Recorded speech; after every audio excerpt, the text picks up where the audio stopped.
السلام علیکم ورحمۃ اللہ وبرکاتہ۔ اگر آپ کو لگتا ہے کہ کوئی شخص بار بار آپ پر جادو کر رہا ہے تو گھبرانے کی ضرورت نہیں۔ اسلام نے مکمل رہنمائی فراہم کی ہے۔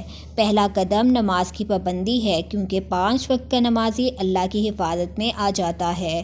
دوسرا قدم روزانہ سورہ بقرہ کی تلاوت یا کم از کم آیت الکرسی، سورۃ الفلق اور سورۃ الناس کو صبح و شام 3 مرتبہ پڑھنا ہے۔ نبی کریم صلی اللہ علیہ وآلہ وسلم نے فرمایا، جس گھر میں سورۃ البقرہ پڑھی جاتی ہے وہاں شیطان نہیں ٹھہرتا۔ تیسرا قدم سورہ یونس آیت نمبر 81 اور 82 اور سورہ طٰہٰ آیت نمبر 69 کو روزانہ 7 بار پانی پر دم کر کے پینا اور گھر کے کونوں میں چھڑکنا ہے۔ یہ آیات جادو کے اثر کو باطل کرتی ہے۔ چوتھا قدم درود ابراہیم کم از کم 100 مرتبہ روزانہ پڑھنا ہے، کیونکہ درود شیطانی رکاوٹوں کو جلا دیتا ہے اور اللہ کی رحمت کو دعوت دیتا ہے۔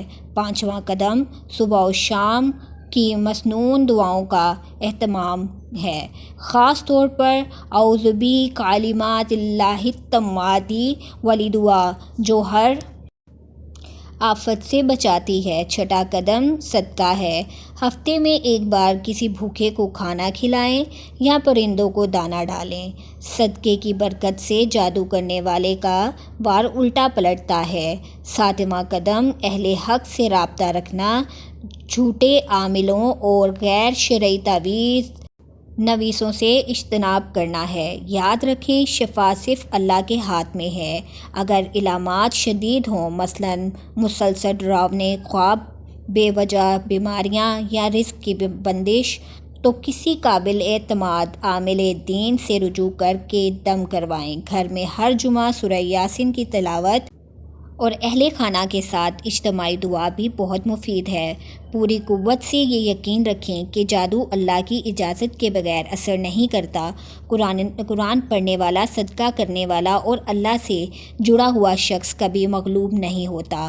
آخر میں ہاتھ اٹھا کر دعا کریں، یا اللہ ہمیں ظالموں کے شر سے محفوظ فرما، ہمارے گھروں میں برکت نازل فرما اور ہر نادیدہ آفت کو دور کر دے، آمین۔ ویڈیو پسند آئے تو لائک اور شیئر ضرور کریں۔ ہو سکتا ہے آپ کے ایک شیئر سے کسی مظلوم کی مدد ہو جائے۔